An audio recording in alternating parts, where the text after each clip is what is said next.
Hi, I'm here with Greg Ayers. You participated in the 2006 redub of the groundbreaking anime Macross. What can you tell me about that? It's a really neat project because Macross is a show that a lot of anime fans have never seen as Macross, especially new generation anime fans.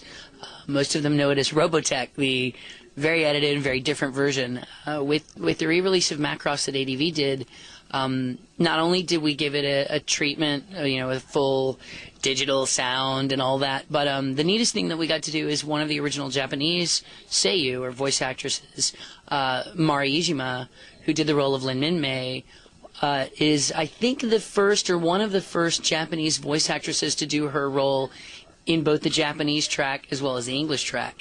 So it was really neat, and I think old school anime fans have really had a good time with it. So yeah, it's a really great show.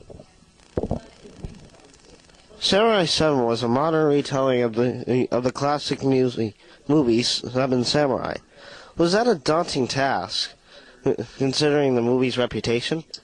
Yeah, it is. In fact, anything attached to Kurosawa's name, you almost treat with the instant respect that is reserved for, legends.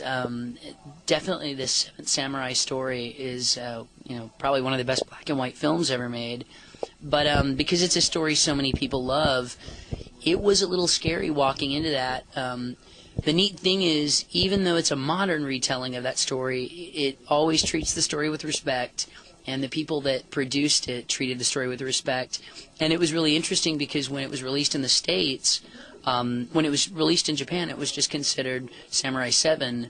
But by the time it was well known in Japan and the Kurosawa estate had a chance to review it, when we released it in the States, it was actually given the moniker Akira Kurosawa's Samurai 7.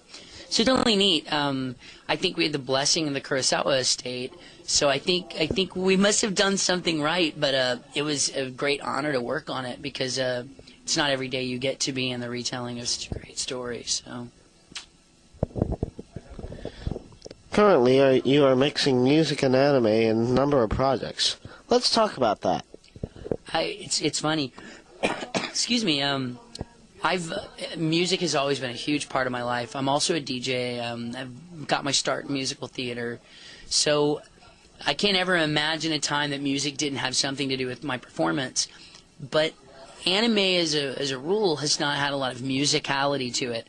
There's tons of animation that has music, and some of the classic Tex Avery and Tom and Jerry, and you think of Tom and Jerry and the Water Follies episode, but it's not real common in anime. And this year, as luck would have it, the same year I would do a benefit album with a bunch of voice actors from the industry, 2 different shows appeared out of nowhere. One being Beck, which is a modern drama about a little boy that kind of his whole life changes when he meets this rock musician.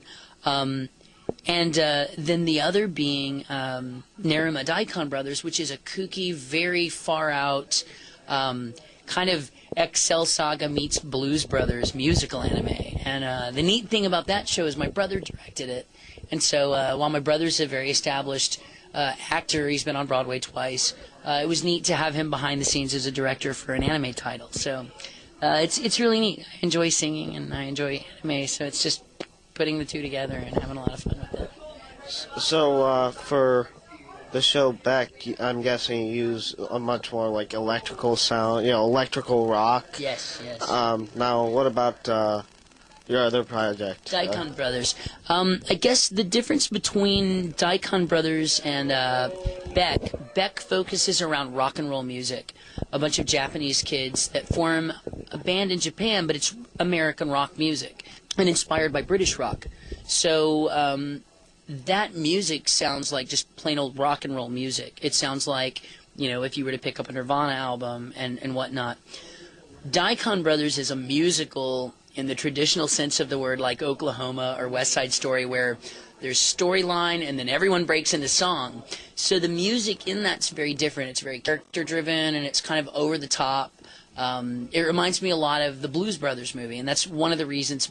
Not only do the costumes very much resemble the Blues Brothers costumes, but it's kind of over the top. Even though it's rock and roll and blues oriented, it seems kind of hokey at times, but that's kind of the charm of it too. So the music styles are very different. Okay, so Daikon Brothers is basically just a traditional musical, but in anime? It's traditional, but yes, it's traditional in the sense that it's the music takes place as a dialogue, meaning like in a musical like Annie or Oklahoma or something like that. A song is presented as an idea, almost like you and I talking, whereas in Beck, songs are there because they're in a band and they're performing live on stage, and so those take on the traditional rock, format. But it's very strange. But I would say Daikon Brothers is anything but traditional. It's very strange, but that's what makes it so fun too. Traditional in other sense, I guess. Yes, traditional in the musical sense of the word.